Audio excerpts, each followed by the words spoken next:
Uma saudação a todos. Meu nome é Emerson Borges, sou bacharel em História e por mais de 20 anos fui ministro religioso. Sou o escritor desse livro, A Bíblia sob Escrutínio. Sou o criador desse canal no YouTube, como também do Instagram, do site e da página no Facebook Deus e Homens. E hoje vamos falar sobre os crimes de Jesus. Se Jesus Cristo vivesse nos dias de hoje e agisse conforme está registrado nas páginas da Bíblia, diversas das suas ações seriam enquadradas hoje como crimes. Isto mesmo, diversas ações de Jesus seriam enquadradas no Código Penal. Você sabia disso? Hoje nós vamos analisar algumas passagens onde Jesus toma algumas ações que nos dias de hoje, com certeza, ele seria preso. No Evangelho de Marcos, capítulo 5, versículo de 2 a 19, nos deparamos com um relato, no mínimo, estranho. Se você tiver uma Bíblia em casa, você pode pegar o seu exemplar e ler esse relato. Ali, resumidamente, nos conta uma ocasião em que Jesus está passando por uma determinada região e ali ele se depara com um homem que está endemoniado.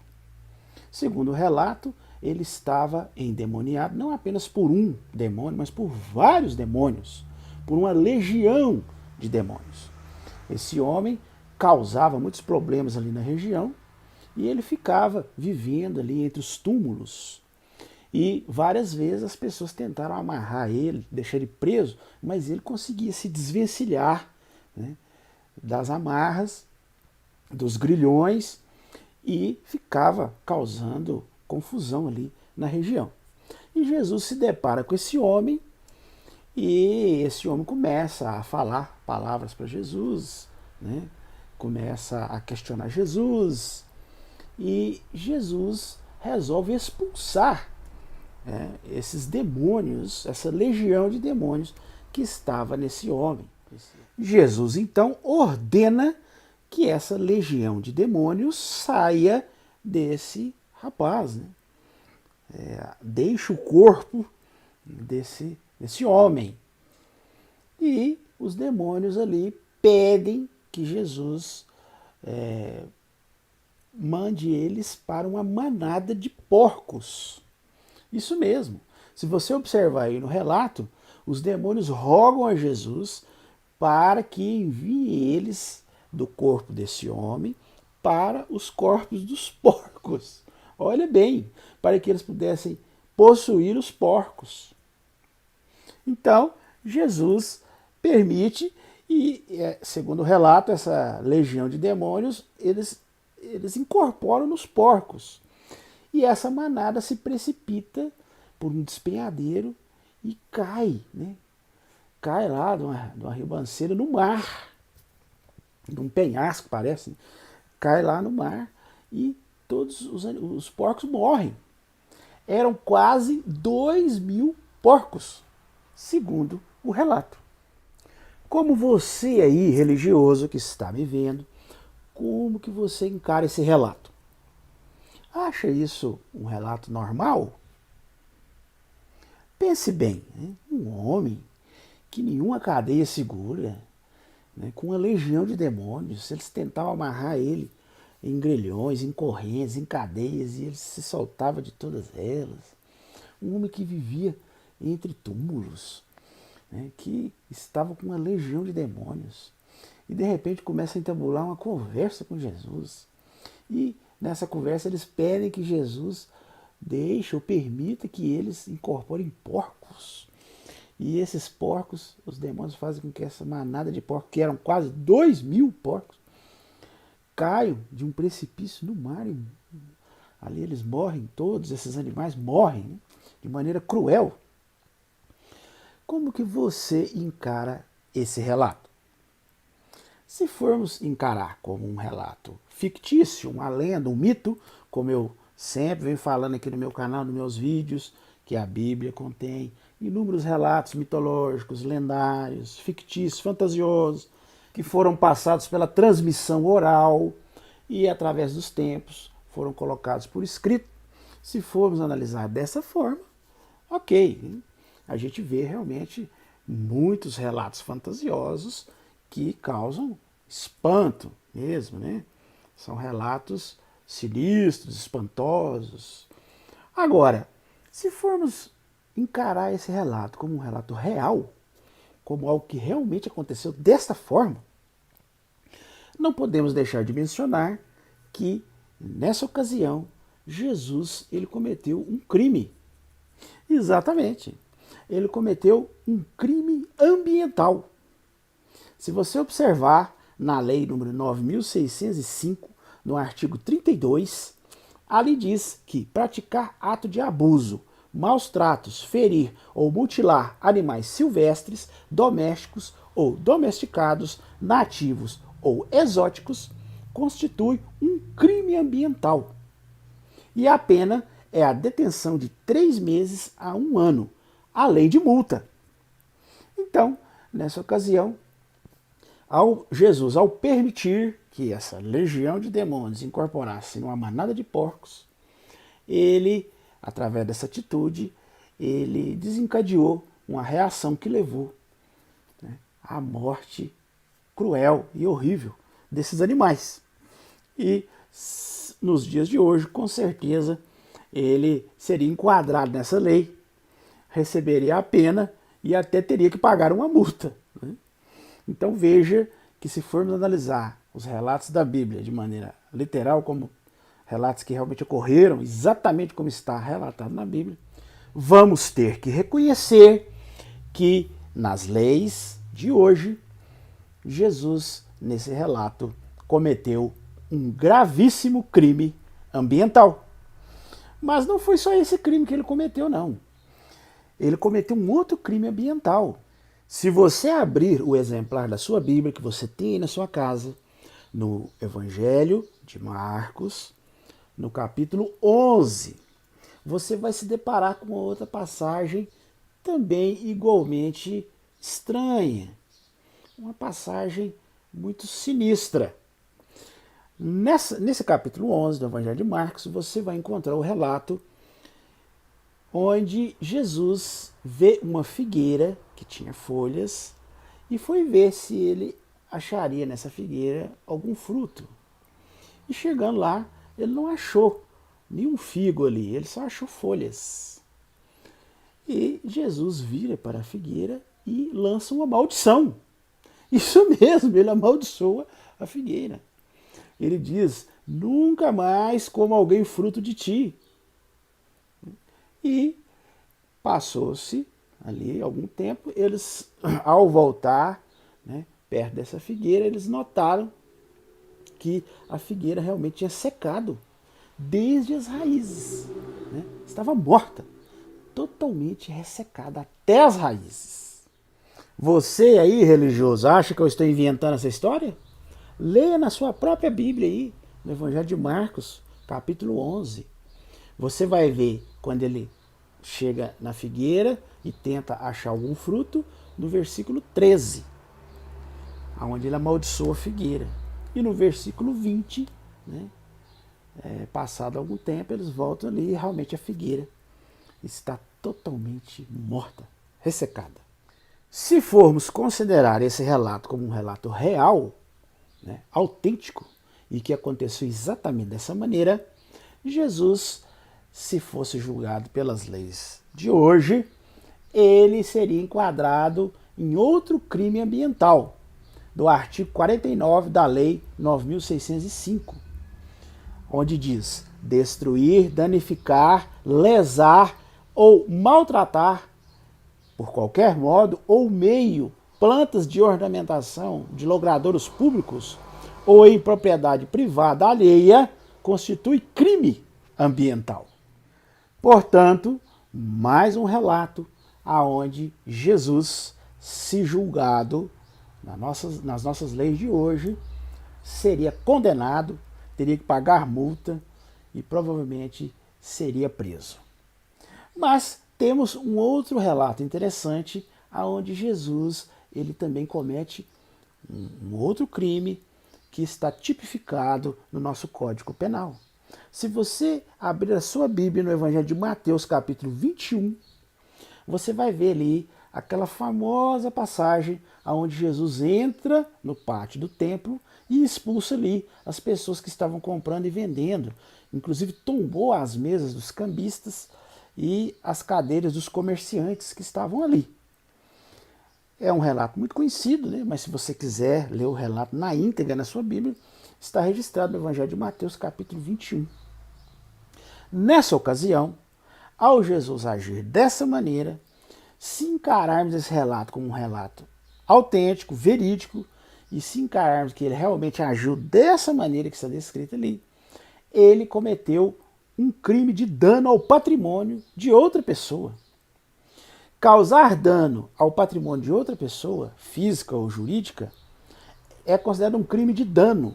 Está no artigo 163. Diz assim, ó, destruir, inutilizar ou deteriorar coisas alheias de forma intencional, seja essa pública ou privada, geralmente sem motivo aparente ou com o propósito de causar ruína, é considerado crime de dano ao patrimônio.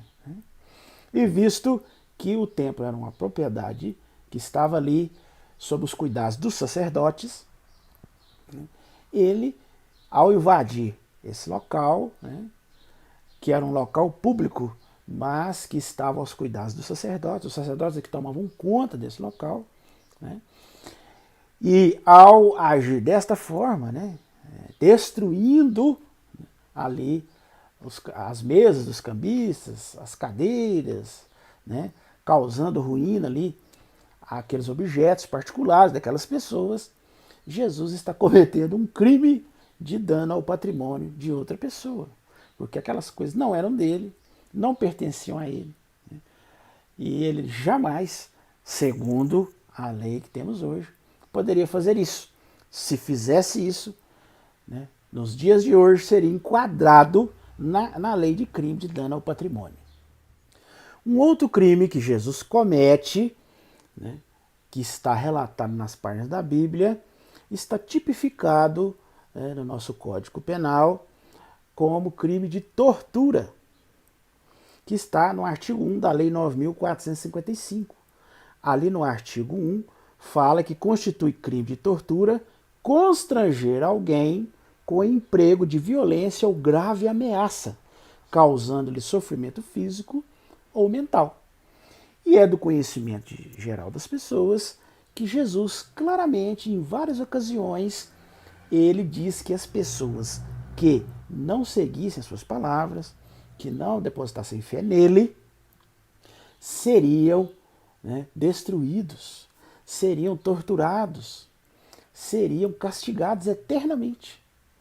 Se você abrir a sua Bíblia no livro de 2 Tessalonicenses, capítulo 1, versículos 6 a 9, ali fala claramente que Jesus, com seus anjos poderosos, em fogo chamejante, iria trazer vingança contra os que não conhecem a Deus e os que não obedecem às palavras de Jesus, do próprio Jesus. Ali diz claramente que essas pessoas sofrerão a penalidade da destruição eterna e seriam banidos da face do Senhor e da glória do seu poder. Inclusive, ele ordena em Marcos, capítulo 16, versículo 15 e 16, ele fala que era para levar essa mensagem ao mundo inteiro, dizendo claramente que quem acreditasse seria salvo, mas quem não acreditasse seria condenado.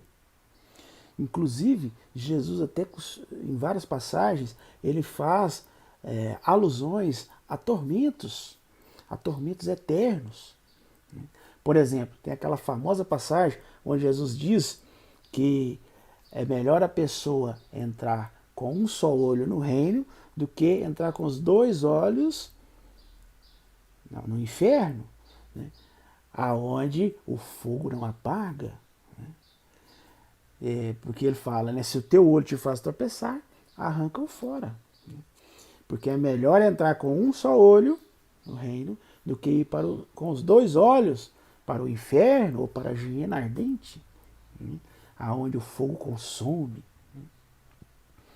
O próprio Jesus, na famosa parábola das ovelhas e dos cabritos, ele fala que as ovelhas iriam para o seu lado direito, e seriam abençoadas. Já os cabritos seriam colocados à esquerda e seriam lançados na destruição do fogo eterno. Olha bem. Inclusive ele chegou até a fazer uma ilustração, chamada ilustração, uma parábola, né, do rico e do Lázaro, aonde ele descreve claramente nessa ilustração o inferno, porque o rico vai para o inferno e o Lázaro vai para o céu. E ali o rico fica ali em angústia, né, naquele lugar, sofrendo, né, sendo queimado, sofrendo tortura. E ele vê o Lázaro lá no céu e começa a clamar a ele: oh, joga uma gota d'água aqui para aplacar a minha sede, que eu estou sendo torturado, eu estou numa tortura terrível aqui. Então, Jesus chega a fazer uma ilustração, uma parábola, descrevendo claramente o sofrimento eterno, a angústia, a tortura que as pessoas que não depositassem fé nele iriam enfrentar.